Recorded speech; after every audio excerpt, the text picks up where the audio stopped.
My name is Miriam and I am the founder and practitioner at VivaHer and also a co-founder at Whomesome. Today I'm here to share 5 things I wish I knew sooner with you. So number 1, hormonal imbalances are not the root cause.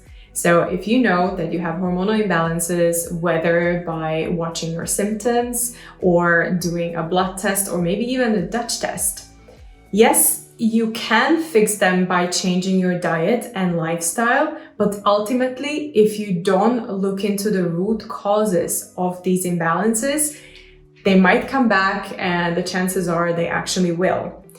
So what do you have to look into?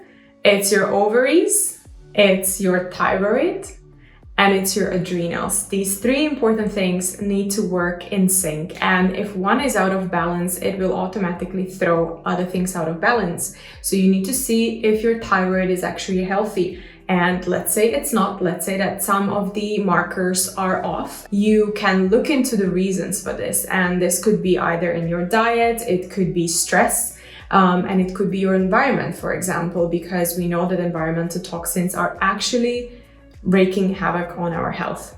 Number 2, drinking gallons of purified water, pure water, is not actually hydrating you. What it's doing is flushing minerals out of your body and actually making you dehydrated. So what you need to do is add a pinch of salt, or you can use liquid minerals. They're very easy to find. Just make sure that you get a good quality one. And add them to your water. You don't have to do it every single time you drink water, but at least a couple of times a day, replenish the minerals in your water in order to get your hydration back on track. And also, many don't realize that fruits and vegetables are a really great source of hydration, of water that our body actually needs. I really recommend reading a book, Quench, by Dr. Donna Cowan, who goes into this in more details. Number 3, low sugar doesn't necessarily mean healthy. I think the low sugar diet or low sugar craze is one of the biggest disservices that the health industry has done to us. We need sugar to function optimally and properly. Our liver needs sugar to function and do its job.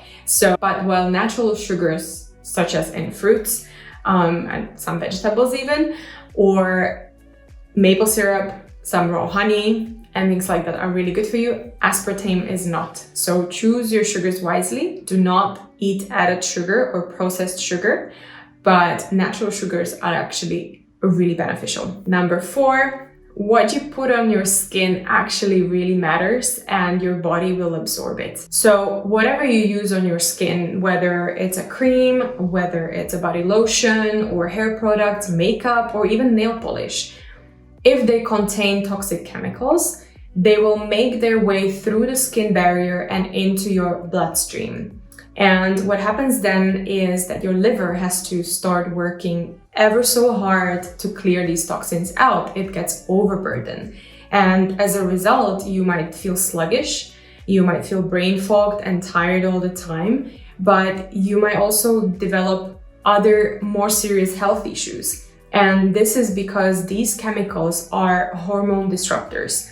Some of these chemicals are very well-known hormone disruptors, and I'll give you an example. For example, xenoestrogens, which come into your body and they act as your natural estrogen, signaling your body that it doesn't actually have to produce your own estrogen. And as a result, your body lowers the estrogen production, and this creates a hormonal imbalances in the long run. Number 5, and this is by far my favorite, and it's on fasting for women, and the reason why women should not fast the same way men do.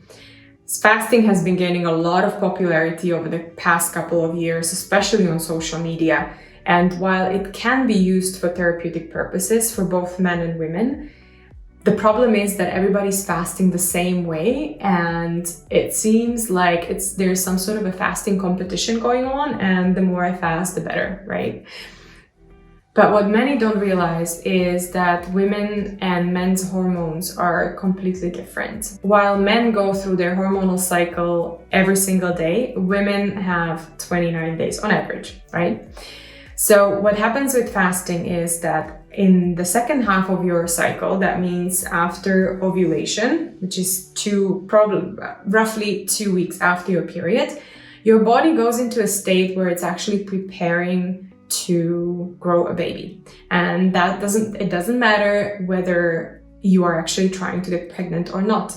Your body will still be in that waiting mode for that to happen. And when you don't give it enough calories, when you don't supply it with enough food, with enough energy, it will start to store whatever it can. And this is when we see that women who lost weight in the first half of their cycle due to fasting will gain that weight back in the second half. This doesn't have to happen in the first month of fasting. It can happen 6 months down the line, but the consequences can be that much more severe.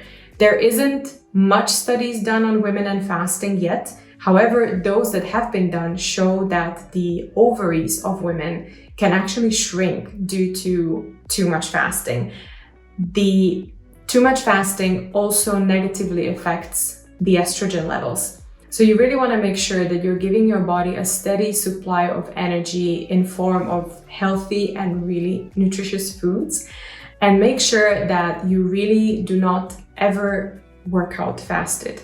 Because while for men, working out in a fasted state can actually be beneficial in terms of fat burning, it's the opposite for women. You will more likely to waste muscle and burn less fat if you're working out in a fasted state. So I hope that this was really helpful for you. If you want to check out more information, especially on toxins in your daily use products, and check out our website at whomesome.com. And I will see you there.